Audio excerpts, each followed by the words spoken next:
you in or coming out of a toxic relationship? Do you feel empty, perhaps drained or very much fatigued? Do you find yourself saying things like, I don't really know what to do in this situation, or I don't know, or I simply can't handle this any longer? Perhaps you even have said to yourself or others, I don't really know how I even got to the place that I'm at, and quite frankly, I don't even know where I am. Do you no longer recognize you, and you can't even describe who you are any longer? Well, you could be the victim of what we call narcissistic identity theft. Hi, I'm Robert, and thanks for stopping by my YouTube channel. If you're a subscriber, I want to say thanks for subscribing. And if you're not a subscriber, why not consider that by clicking on the subscribe button below.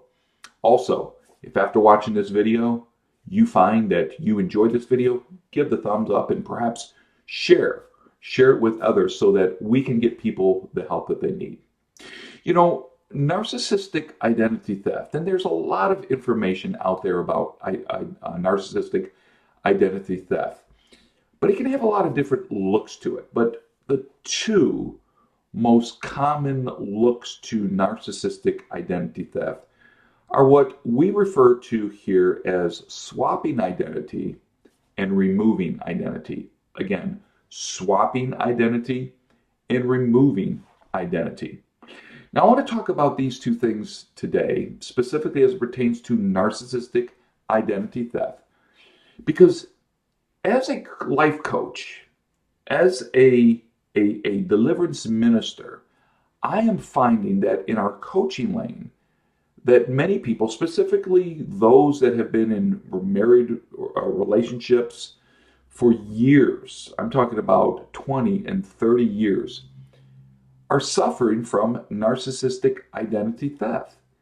It is leaving people in a place where their whole life to them becomes valueless, and that we can't have. So what is this narcissistic identity theft? Well, first and foremost, when we talk about swapping is where a narcissist, and let's just say it's your spouse, you've been married to this person for quite some time, but over time what has happened is they are swapping their identity as a narcissist for your identity, okay? Now, you'll know this if you have seen over time that your personality, who you are, your characteristics, and again, we always change throughout life, and we definitely change in a healthy marriage relationship. Matter of fact, we're supposed to in many cases. But I'm not talking about that. I'm talking about in an unhealthy way where you find that you became narcissistic, or you're now reflecting narcissistic characteristics when you never had that before. You find that as you were abused, now you are becoming or have become the abuser. Perhaps that's towards children or other loved ones, parents, family members, perhaps church family, or even your friends and associates, co-workers on your job. Perhaps you became addicted to something. Perhaps it's drugs or alcohol or some other type of unhealthy behavior or addiction. Perhaps it's relationship addiction. Perhaps it's addiction to some other type of perverted thing that you've gravitated to, whether it's television or something on the internet, what have you. But the bottom line is that your personality and characteristics have been swapped for the narcissist. That's what we call swapping out the identity, and that is all part of narcissistic identity.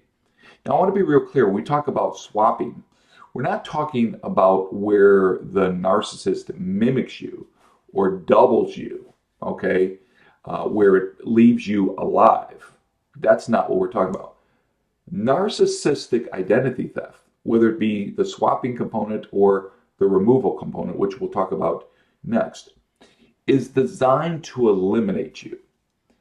It's designed to have you completely lose your entire identity of who you really, really are. Now, the removal component or the removal piece of narcissistic identity theft is more about complete loss. It's about a complete loss of who you are, where there is absolutely no identifiable resemblance to who you once were coming into the relationship. Now, this takes place over time. It doesn't happen immediately. You're essentially being set up over the years to have your identity completely removed, okay? Perhaps you were someone that was very energetic. This could have been 20, 30 years ago. You found yourself, you were very energetic, you were always encouraged, you were happy, you were hopeful, you were very outgoing, and you were very vision oriented. But now all of a sudden, 10, 20, 30, whatever years later, it's all gone. It's a missing component of your life. You now have gone from that to where you're completely miserable, hopeless, and simply just existing, extremely depressed, highly dealing with a tremendous amount of anxiety and fear. But the bottom line, you're not recognizable even to yourself of who you once were. Now remember, a narcissist is a very empty individual, even from their of course this takes place early on in their childhood, and they need and have a tremendous appetite and hunger to create a personality for themselves. Now, they can't connect with the personality or the person that was abused, that was attacked, that was manipulated, controlled, attacked, whatever it may be that they experienced. There's so much pain there. So what they end up doing is they need to create a pseudo-personality, which of course can simply just be narcissistic in nature, controlling, manipulating, intimidating, dominating, those type of features. But over time, because they're in constant need of a supply and the tremendous hunger to control, they will actually steal identities of others, specifically those who they're in a relationship with. And what greater person to do it to than to one's spouse? Now, let me help you today, you guys. Let me help you by giving you some things to watch for. So let's just say you're in a relationship or you've been in a relationship with a person for some time now. Perhaps even it's a marriage relationship. You've been married to this person. Perhaps you have children, what have you, and you've gone 5, 10, 15, 20 some years, whatever, of marriage. But over time, some of these things have taken place. These are danger signs. Now, if there's one or two, it doesn't necessarily mean that you are being targeted by a narcissist and your identity being stolen. That's not what I'm saying. What I am saying is that these are things for you to watch for, because one of the things that I'm finding is people can become so deceived by a narcissist. And of course, we know this is the spirit of Jezebel, in operation in that person. But they can become extremely deceived where they are totally in denial of what's taking place right before their very eyes. Of course, after delusion has been there so long, they actually begin to, or deception, has been there so long, they actually go into delusion, okay? So these are the things you want to really watch for.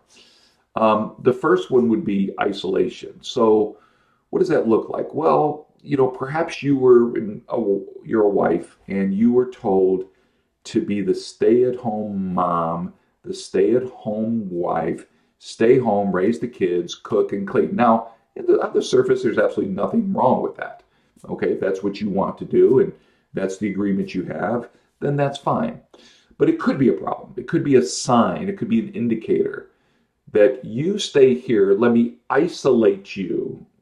Okay, You stay here and I'm going to isolate you, and you're not going to have really any friendships. You don't need to talk to your family. It's just about us right now. No family, no friendships. Uh, stay at home. Don't go out. No social life. Isolation. First one, isolation. Watch for that. Could be a danger sign. Second one, blame. Blame. Now, blame is a very, very common tactic of a narcissist. It's designed to flip the script or flip the table to not take responsibility for one's own action. So what a narcissist will do is they're stealing your identity is blame you. Now this is designed, this blame, okay, the isolation is designed to keep you from those that can help you or esteem you. Blame is designed to take you down further. It will promote low self-esteem in your life. It's essentially, the blame is going to break you down. It's going to wear you down. Blame, blame, blame, blame, blame. Nobody likes to be blamed. Because when we're blamed, then we begin to contemplate that blame and we ask ourselves this question: what am I doing wrong? And that what am I doing wrong turns into, over time, what is wrong with me? So that's the second thing to watch out for as it pertains to narcissistic identity theft. The third one is this, what we call financial ignorance. Now, and if you're in a relationship, and let's say it's a marriage relationship, and you are made financially ignorant or kept financially ignorant, in so much that you don't know how much money is coming into the home, you don't know how much your spouse makes, you don't know where the money goes, you don't know how much money is set aside for retirement or in savings or in checking. Your name is not on any of the accounts. You don't have any access to it. However, you don't really think about it early on because he or the narcissist is taking care of everything. So all your needs are met. Your rent's being paid, your mortgage is being paid, you have a roof over your head, you're eating, the kids are eating, there's clothes on your back and food on the table. Maybe you take a little vacation here and there, some bones to chew on, just to keep you at bay to where you do not think there's anything wrong. But what you have to do is you have to say, am I ignorant? Am I ignorant of what is going on financially? Don't allow yourself to be tricked. Don't be financially ignorant. You need to know how much money is coming in, where it's coming from, what's being done with it, and you need to have access to every single account in a marriage relationship. So again, that's point number 3, financial ignorance. Now, the fourth thing to watch out for is what we call arrested development or arrested emotional development. Now, we're not going to get too much more into that other than you can look at a video that I did on narcissistic arrested development. But if you're married to a person and they're just simply not emotionally attached, okay, perhaps they are very intellectual, obviously they've grown physically, but in their emotional handling or connectivity to you, the spouse, it's just not there. It's absent. They're disconnected emotionally. But you may see some areas where they're still emotionally connected to their mommy, their mother.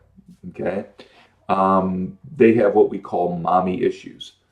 Again, I'm not going to go into that today, but if there is any of that in your marriage, you need to mark that down as the fourth sign or thing to watch for.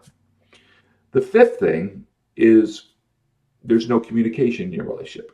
There's no discussions, no dialogue. Perhaps you ask questions. How was your day? How was your day, sweetheart? And the answer is this: good. What do you think about this? What do you think we should do? I don't know.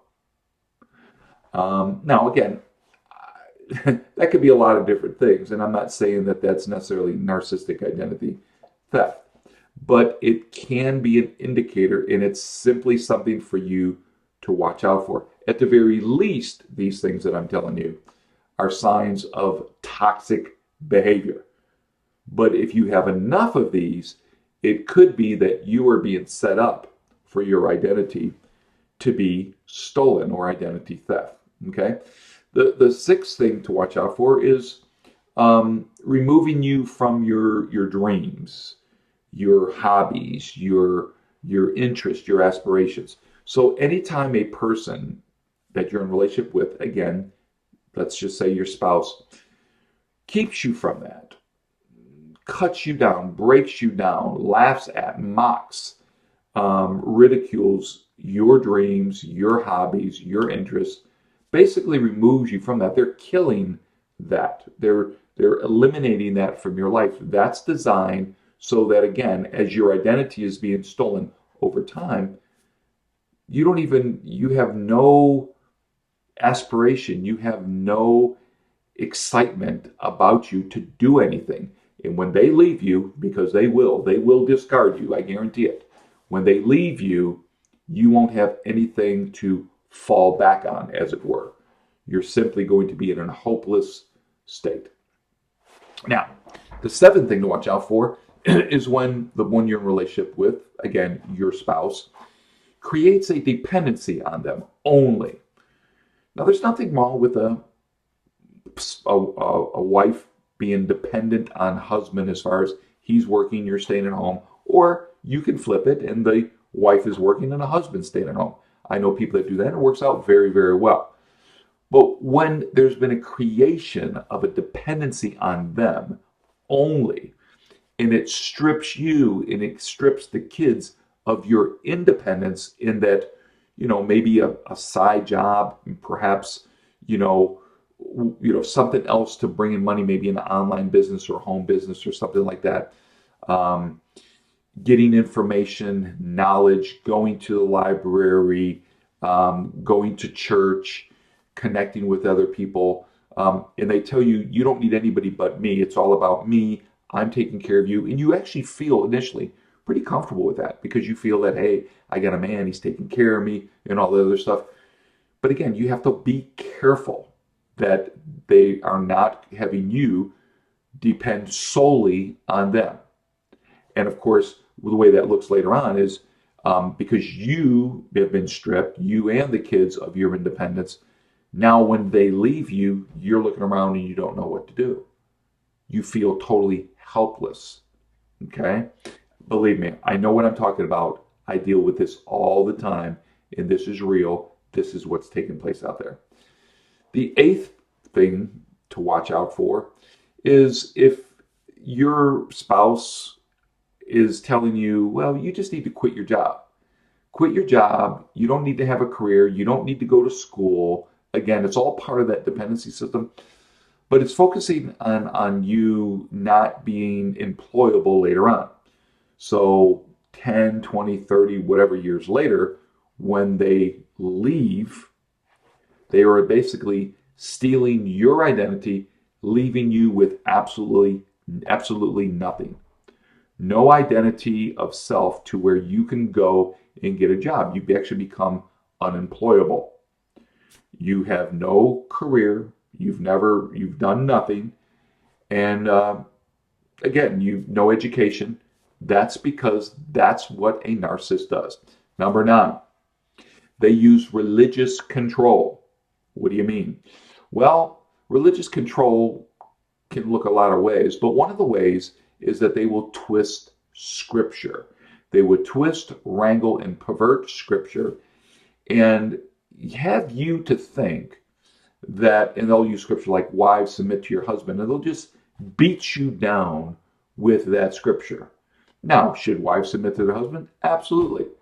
But of course, the Bible really says submit one to another. So that works both ways. But they'll never tell you that. They'll just use religious control. And they'll use things like in religious sayings like, God told me to.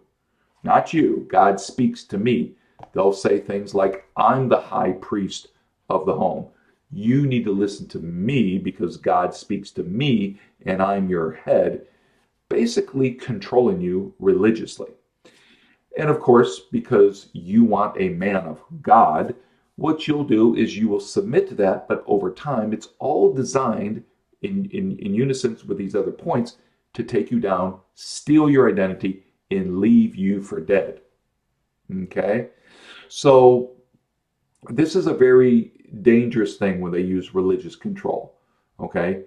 It's all part of ranking. They'll try to outrank you.